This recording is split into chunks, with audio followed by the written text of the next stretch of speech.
Do you want to be healthier, yet you just don't know what to do? All these shows telling you this and that, but nothing seems to work.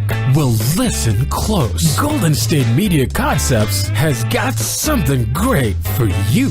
The Health and Wellness Podcast dedicated to workout trends, healthy eating habits, diet, and everything about healthy living. Join us in our banters as we help you not just live life to the fullest, but live it to the healthiest.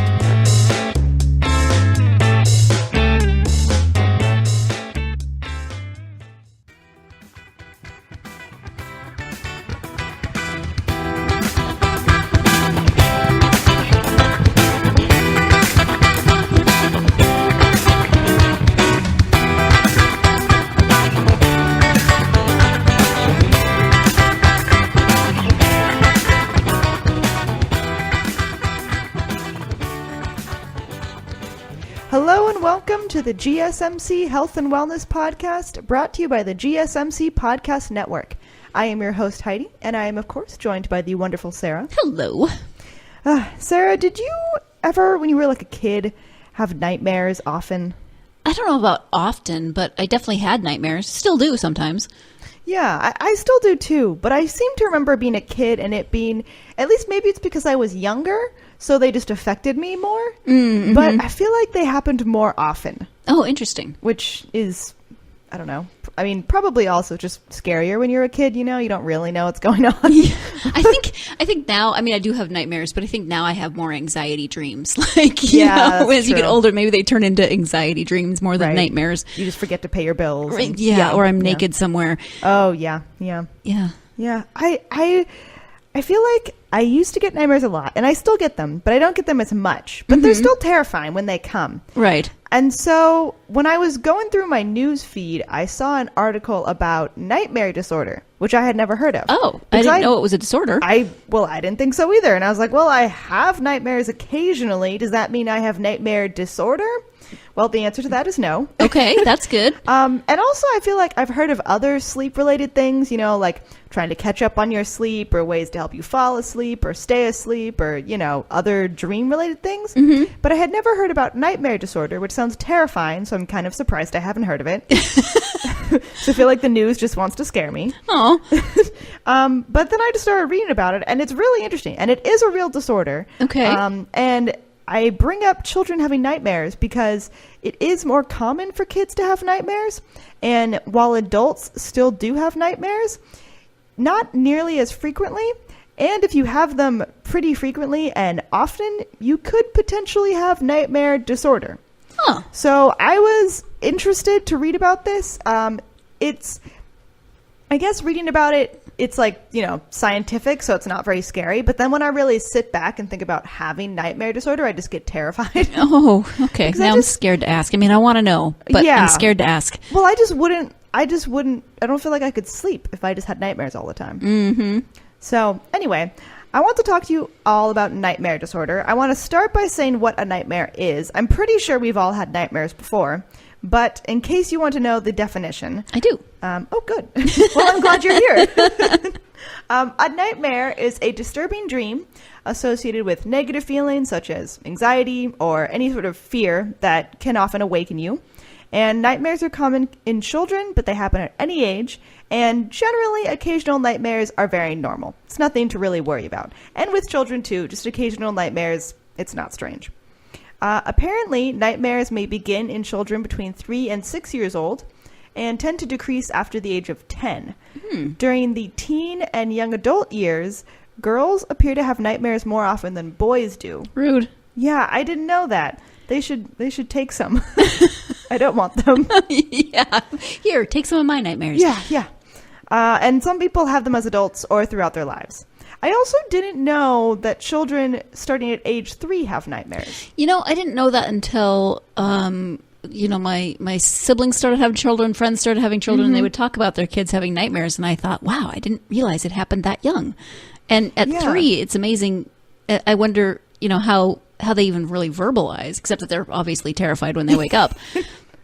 Yeah, well, I guess for me, actually, I kind of thought the opposite because I would have thought that babies would have nightmares. I don't know why, but I guess babies wake up for like other reasons. So, yeah. I mean, I think also part of it is like babies probably don't sleep the night all the way through, so that could be part of it. Maybe. But I don't know. I found that interesting. And yeah, 3 is pretty young, I guess, when I think about it. So in case you have normal nightmares, it's fine. I'm not saying you have this disorder. People do have this disorder, which is weird. Okay, so let's talk about this disorder. How do you know if you have it? Well, it's relatively rare, but it's when nightmares happen, and they happen often, and they can cause distress or disrupt sleep, and it also can cause problems with daytime functioning or create fear of going to sleep. It's also called dream anxiety disorder or parasomnia by doctors. So dream anxiety disorder makes sense. Because I guess, that is, it's an anxiety. But then also, I guess with children, sometimes they can be afraid to go to bed because they're afraid they're going to have a nightmare. But that would not be fun as an adult because we all need sleep. And, there might not be someone to you might not have a parent who wants to talk you out of your fear of sleeping. Yeah. Also, you're more likely to have a nightmare in the second half of your night. So nightmares may occur also several times a night, which I'm sure some of us have had when you have a nightmare, you kind of wake up and then you go back to sleep and go back into the nightmare, which is terrible. But you can have that situation where you wake up and then fall back asleep into your nightmare. Or I guess you can just wake up from a nightmare, go to sleep, and then just have a different nightmare. Ugh. Which I guess if you have nightmare disorder would be very possible. Yeah, that sounds terrible. I know, it really does. And very, very unrestful. Yeah, exactly. And I feel like I would just be constantly night sweating, just tossing and turning. Yeah. And when I was looking this up, a lot of the web pages that talked about it, they're cover photos for the whole articles, just really scary pictures. Oh, whenever I see, there's one that's terrifying of a little girl with this giant demony black thing. I've seen that for several sleep dream related articles. Yeah. Just the terrible stock images. Yeah. Well, when you look it up online, the Wikipedia images are a creepy hand going around a corner. Oh. And I'm I don't need this to induce nightmares. Right. I just want to learn about the disorder. I don't want to have the nightmares. About the disorder. Right, exactly. I don't want to be afraid, have a nightmare about having the disorder. Yeah, that'd be terrible. Okay, so also, episodes, nightmare episodes, are generally brief, but they can cause you to waken up, and then returning to sleep can be difficult. I'm sure some of that's related to being afraid of having the nightmare again, and just your body's probably not calm. Right. Also, nightmares are only considered a disorder if you experience the following. So the first one being frequent nightmares. So we all experience occasional nightmares, but these are frequent nightmares.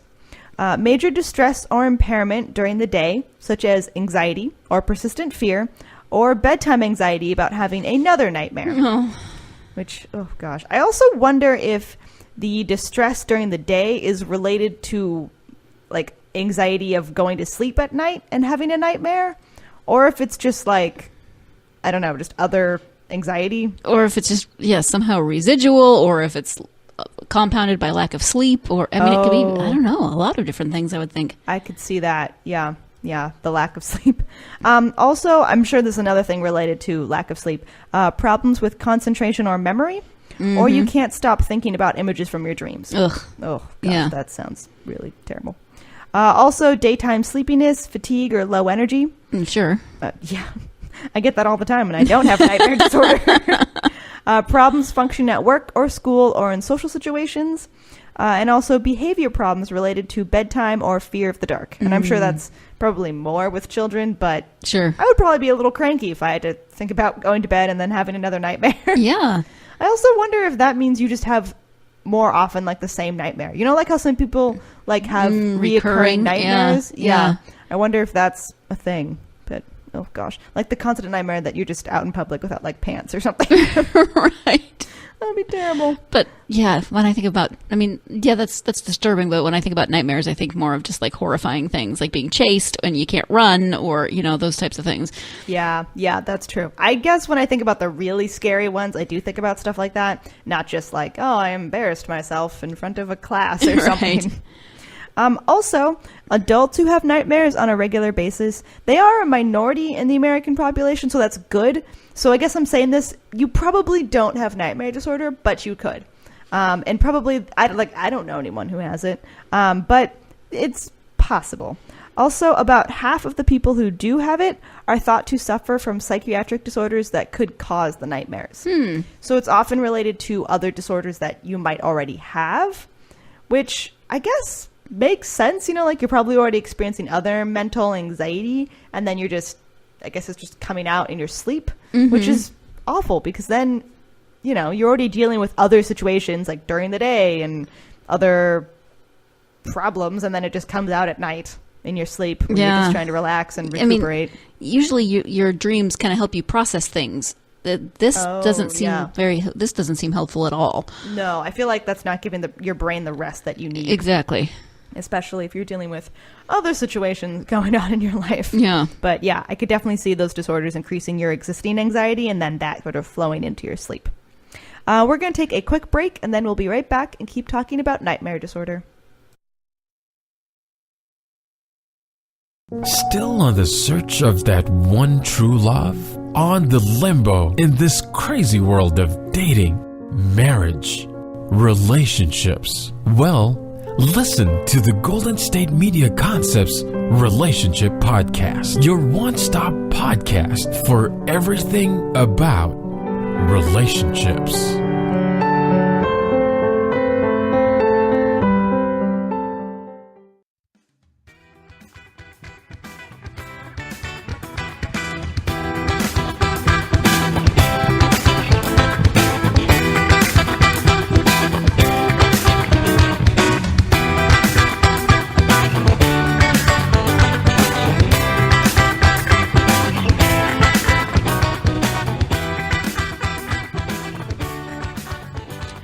Welcome back to the Health and Wellness Podcast. We are continuing to talk about nightmare disorders, or nightmare disorder. There's really only one. Thankfully. Yeah, no, gosh.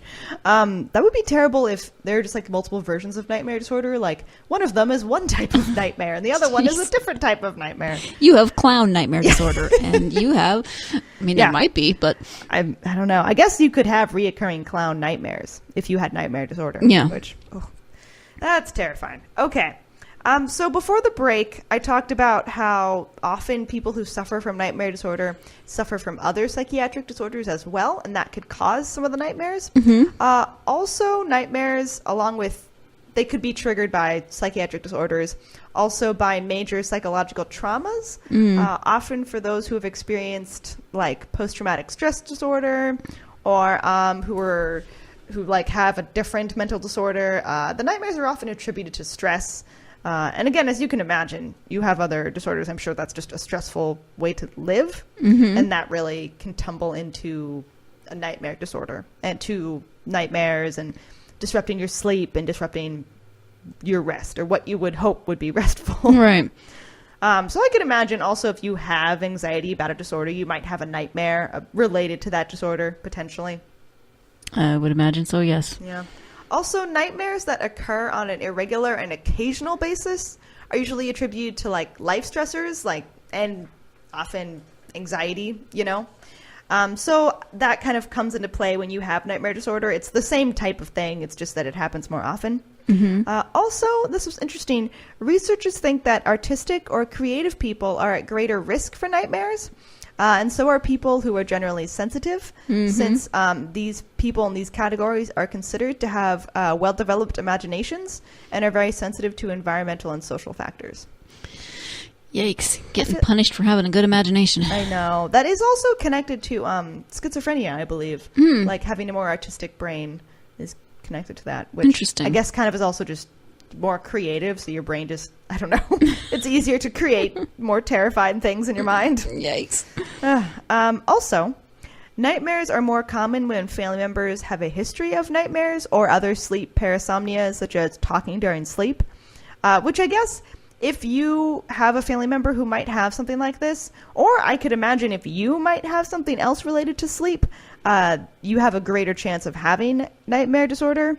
And I don't have nightmare disorder, thankfully, but when I was a kid, I did talk in my sleep and walk in my sleep a lot, which was very strange and kind of terrifying in its own way, but not really so much for me because I never woke up. Right. So all the other people who just like were awakened or approached by sleepwalking Heidi, I'm sure it was very frightening because I would talk. I would like talk to people. Yeah. In my sleep. And apparently I did it at camp one time when I was a kid. Oh dear. And I just terrified a whole cabin of girls. Well, because, sure. like, my eyes were open when I was doing it. So I guess it was like a zombie. And then, like, I don't know. My dad has like weird stories. Like he'd be awake and I would just walk up to him and start talking gibberish. And he'd be like, okay, let's just go back to bed. Okay. Because obviously Okay. I'm not, awake in my right state of mind. And as soon as he was like, how about we just go back to bed? I would just go back to bed. Like I would just walk myself to bed. But apparently one time I tried to get out of my bedroom. The door was closed and I was sleepwalking, but I couldn't find the door. Oh no. Did you just keep running into a wall? Yeah, my dad said I just kept walking into the wall, being like, they moved the door. That's awful. And he's like, no, Heidi, just go back to sleep. I used didn't. I used to talk in my sleep, but never walk in my sleep. And I'm sure my sister, who I had to share a room with, was totally annoyed by that. Yeah, I would talk in my sleep too. Although she did wake up one night with me tugging on her arm. Our beds were pushed together at that point because I was scared of the dark. Aw. And I was tugging on her arm and I kept saying, I have to put this broom in the broom closet. And she was like, it's my arm. Leave me alone. My long-suffering sister. Oh. That's pretty funny. Sleep things are weird. Yeah. They're very strange. They are. I feel like nightmare disorder is probably not as funny, but it's, very strange. Also, along with nightmares being a side effect of other life stressors, other anxiety, or potentially related to disorders, nightmares can also be a side effect of some medications or of drug abuse, including potentially drugs that are given like for high blood pressure. Apparently, levodopa, which is a drug, and other drugs that are given to treat Parkinson's disease. Also, other stimulants or like cocaine and some antidepressants. Wow. Which I feel like, again, this disorder kind of already sucks, but then it's just compounded on other things that are already difficult in Yes, life. exactly. It's really sucky. It can also be brought on by withdrawal from alcohol or withdrawal from other medications. And also just like general substance abuse can cause nightmares, and that can be related to nightmare disorder.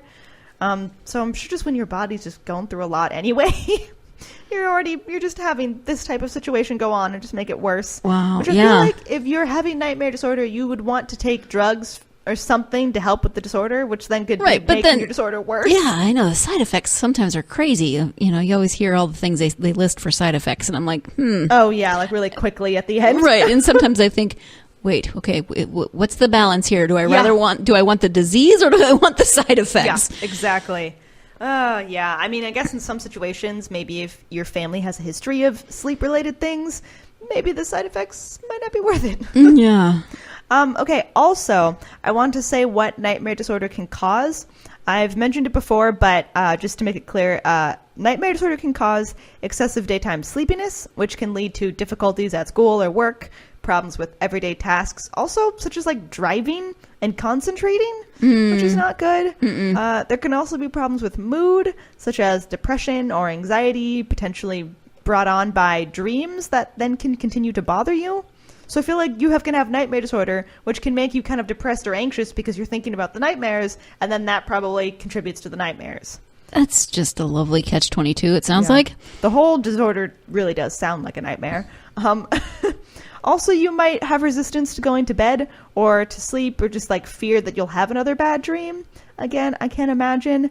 Also, potentially suicidal thoughts or suicide attempts. Oh, dear.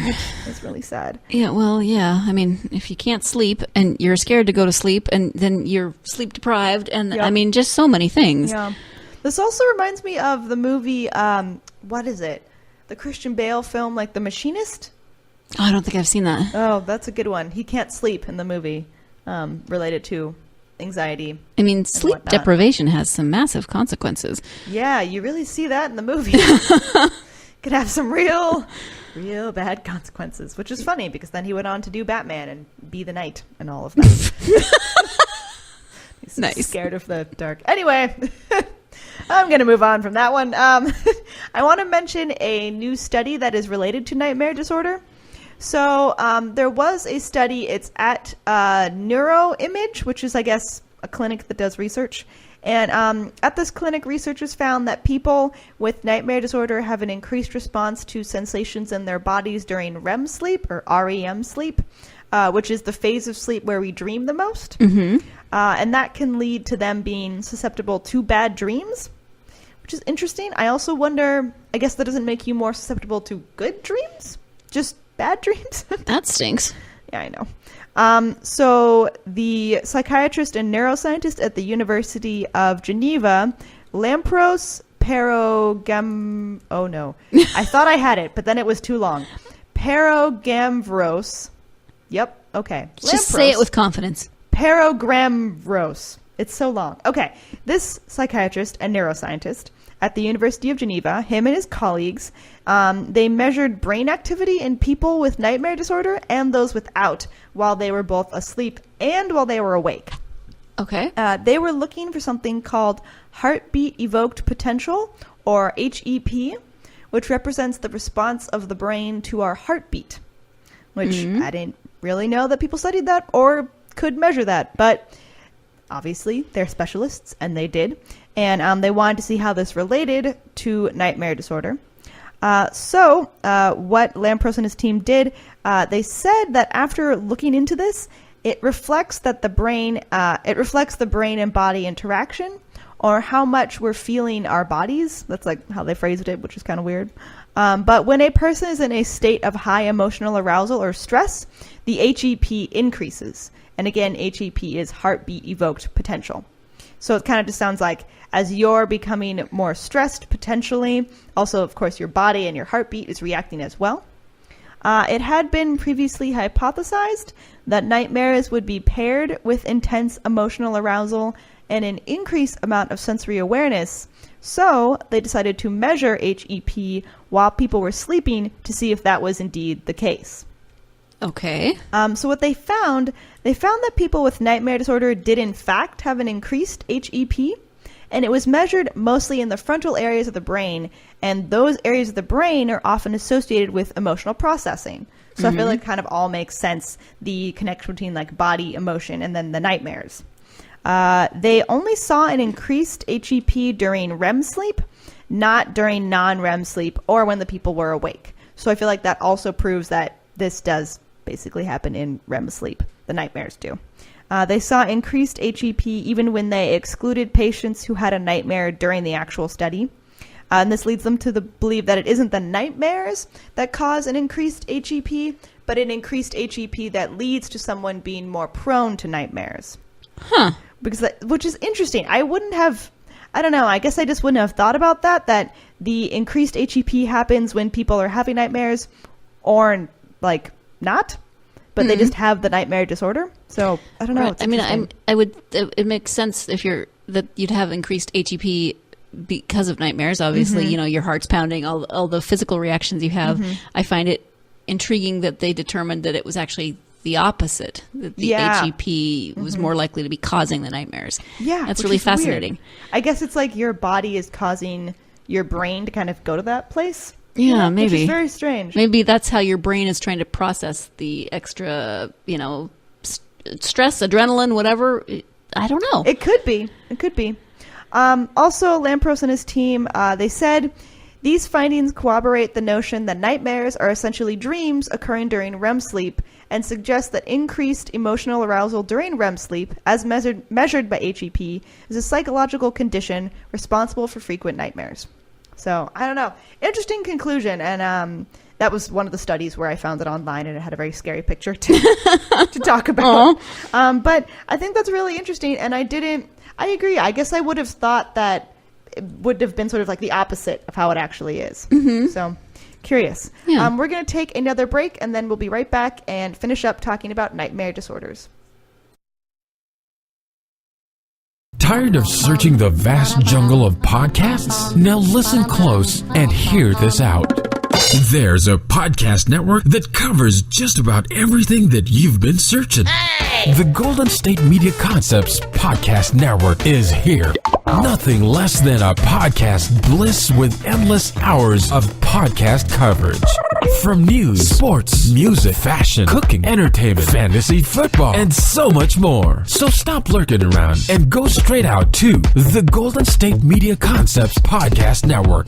Guaranteed to fill that podcast itch. Whatever it may be. Visit us at www.gsmcpodcast.com. Follow us on Facebook and Twitter, and download us on iTunes, SoundCloud, and Google Play.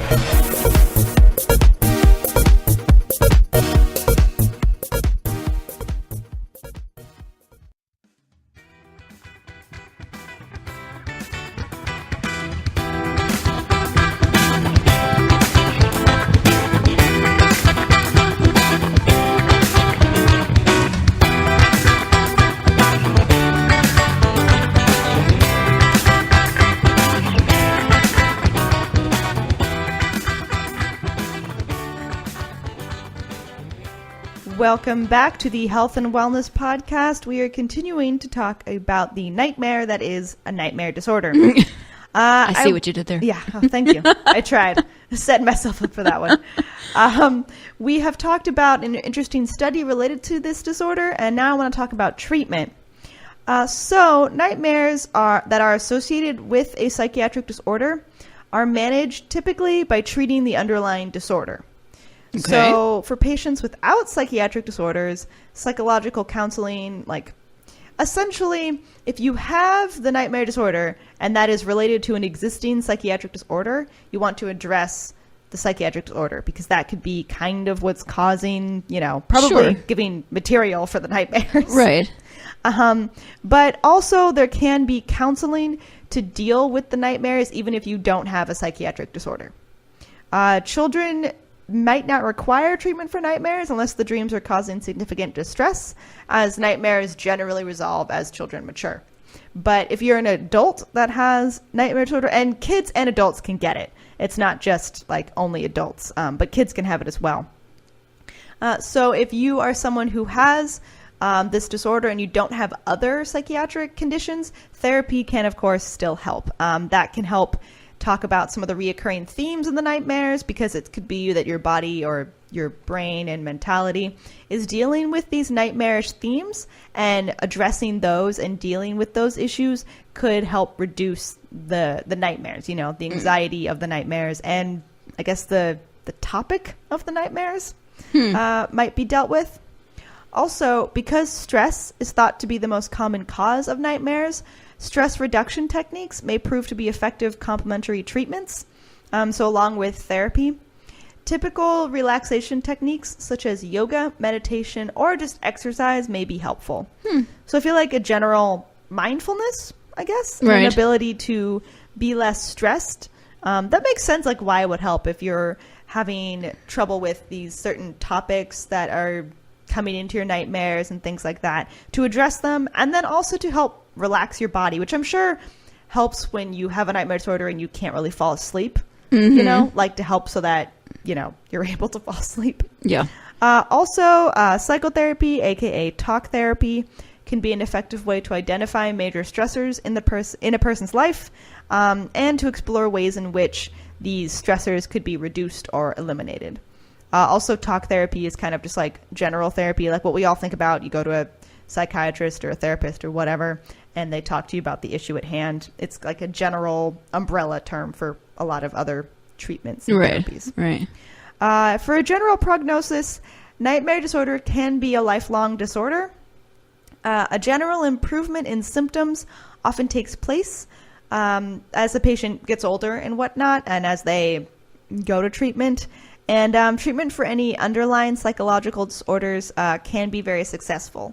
So if you or someone has nightmare disorder, it's not hopeless.